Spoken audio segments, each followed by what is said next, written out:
guys, I know I've been talking about this seatbelt mod. Not everybody's going to want to do this, but if you do want to do this, this is what you will have to do. So say you want to remove your seatbelts because they're in the way. My daughter rides with me, so does my wife. So these usually stick here and just all in the way.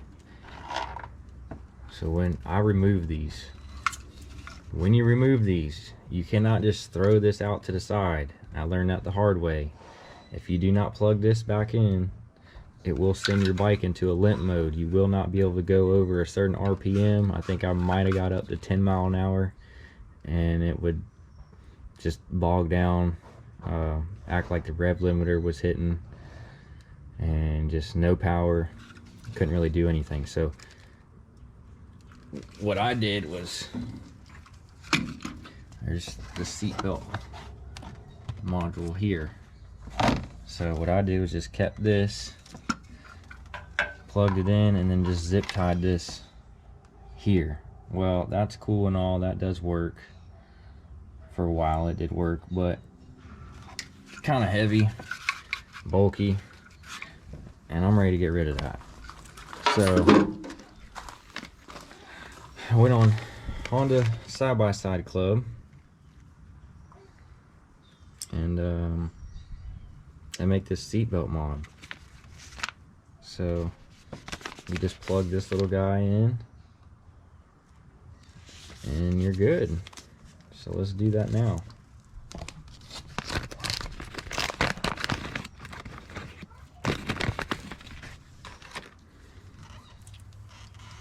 Alright, so this little guy right here replaces this. So you can either put this in, zip tie this up. That's what I did for a while. Then, like I said, I got a hold of this Honda Side-by-Side Club. They sent me this. I think it was $5, and this goes in place of this. Very simple and very effective. Low profile. Now we don't have this big beefy thing zip tied back here all in the way. So let's go ahead and install this. First thing was we'll grab a little dielectric grease and we'll go ahead and plug it in. Alright, so what I like to do is we'll take a little bit of our dielectric grease,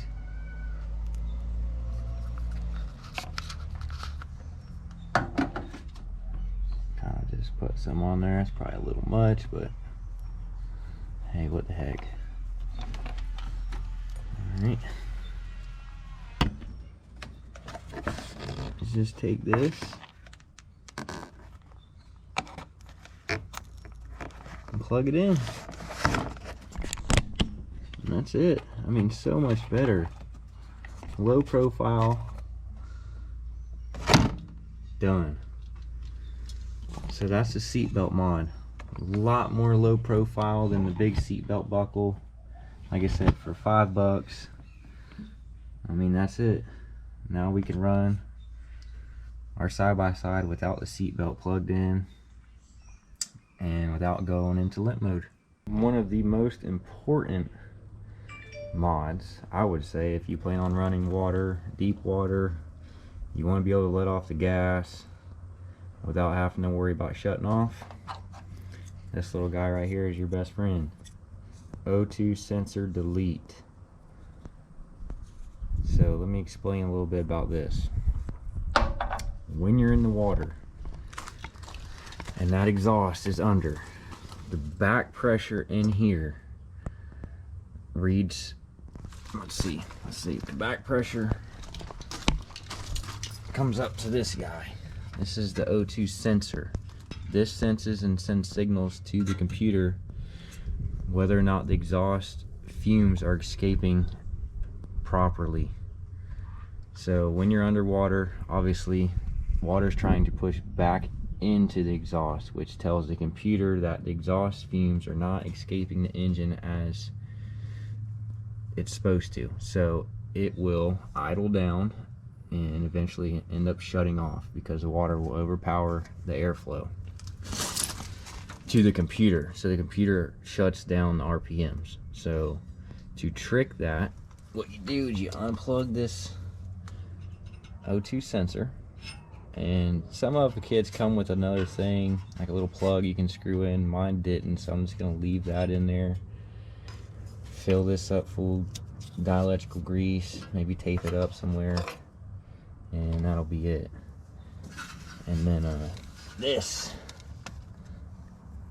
plug is where you're gonna want to hook your O2 sensor delete into. Now this tricks the computer and says that it's getting the proper flow out the exhaust the whole time, even when it's not, or it's submerged underwater. So the RPMs will stay steady and they will not drop, which will allow your bike to essentially run underwater. So just wanted to kind of touch base on that with y'all. I know you've seen one of the videos at Hollopal where my bike did shut off. I had to let off the gas to lower the RPMs to shift it into four-wheel drive. Well, when I did, that O2 sensor sent a signal to the computer saying that there wasn't escaping, the exhaust fumes weren't escaping this, so it idled my bike down and essentially caused me to shut off. I had to get pulled out, drain the water out of the exhaust, boom, fired right back up, no problems. But now we got this guy. This should stop all that, and I'll be shooting another video to kind of show you guys what this does. I'm gonna go and put this under the water, at least up to the bed, and just leave it there, get out, walk away, and it should continue to run. But let's go ahead and install this and get this thing wrapped back up. Alright, so what I like to do, take a little dielectrical grease, put it on there, kind of push it in there.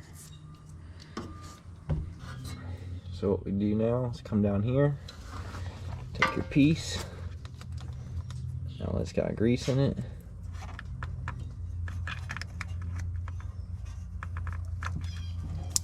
and click it on there just like that. And that's literally it, guys. Now there's a little hole already for this right here. You just stick that back in there and keep it up out the way. O2 sensor delete is installed, y'all. I'm gonna stick a little dielectrical grease in this, just kind of tuck it back up in the frame, and we're done. All right, y'all, that's all I got for you today. If you liked what you seen, you thought it was informational, please hit the like and subscribe button below. And I'm gonna have another video of this thing submerged in the pond to make sure the O2 sensor delete does what it's supposed to do. But until then, I'll see y'all on the trail.